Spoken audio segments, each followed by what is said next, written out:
The Arizona Diamondbacks having interest in Alex Bregman makes absolutely no sense, in my opinion. Now, before I continue, I'll preface by saying, as a fan of a smaller market team myself, I appreciate their willingness to spend money, dating back to a decade ago, in signing Zach Greinke, to signing Madison Bumgarner in 2019, and signing Corbin Burnes last year. However, let's be pragmatic and practical about where these Diamondbacks currently stand in their own division, let alone the sport in totality. The Dodgers won't be dethroned unless an apocalypse manages to only hit them, and even so, I'd still surmise they'd still manage to clear that division by 10 games. The Padres, even despite wanting to shed some payroll, still have a more than formidable roster, especially after re-signing Michael King. They'd presume a team led by stars in Manny Machado and Fernando Tatis Jr. will still vie for a playoff spot, and again likely finish second in that division. And by the way, with the new hiring of manager Tony Vitello, prying him away from the Tennessee program, he could elicit some positive change despite the unprecedented hire by the Giants. They do still employ Rafael Devers, one of the better hitters in the game, and Logan Webb, one of the better arms in all of ball, and you know that Buster Posey didn't take over that position to fail. So if you're the Diamondbacks, you're what? You're going to sign Alex Bregman to maybe surpass the Giants for third in that division and win 78 games instead of 74, 75? Now listen, let me be clear, this is by no means a smear video on Alex, as obviously he's one of the best third basemen in the entire game and a proven commodity in the playoffs. But this is just me telling you that the Diamondbacks signing him is patently absurd, and allow me to tell you why. The roster as currently constructed is entirely too flawed. Let's run through it. They have two definitive blue chip stars in Corbin Carroll and Ketel Marte, who both had an OPS touching 900, and a rising star in Perdomo at shortstop.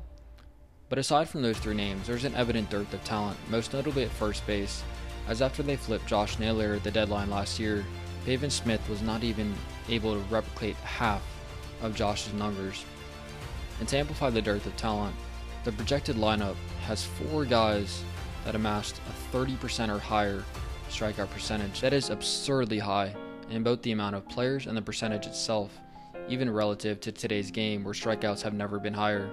This results in absolute rally killers, as was illuminated last year, as they ranked 11th in all of ball in runners left on base with nearly 15 a game.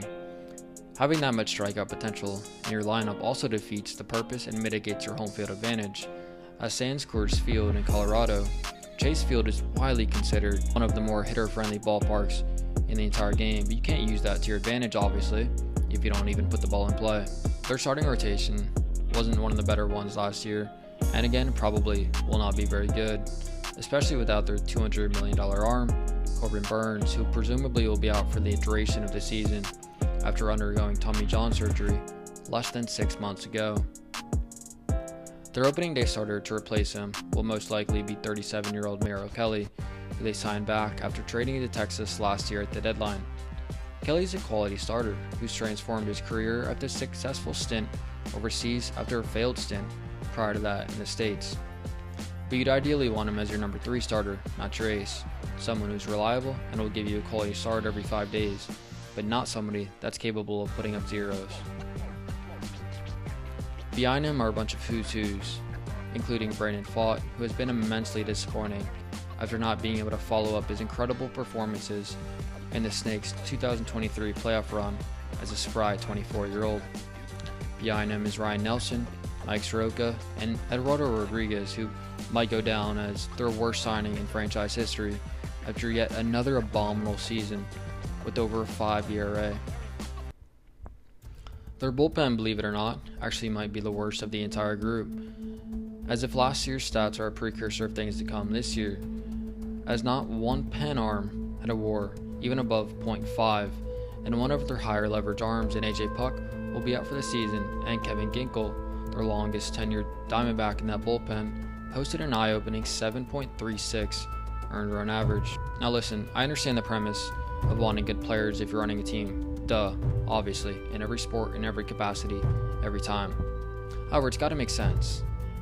And in this scenario, where Alex Bregman is probably going to command close to $200 million, it just does not make any logical sense for the Snakes to give him that deal, as it would undeniably preclude them from spending money in the future to further supplement the talent, which they inevitably will have to if they want to win.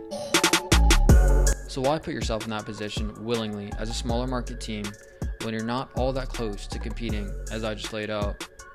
If they were to make this move, I undeniably think it would portend trade rumors as early as 2027.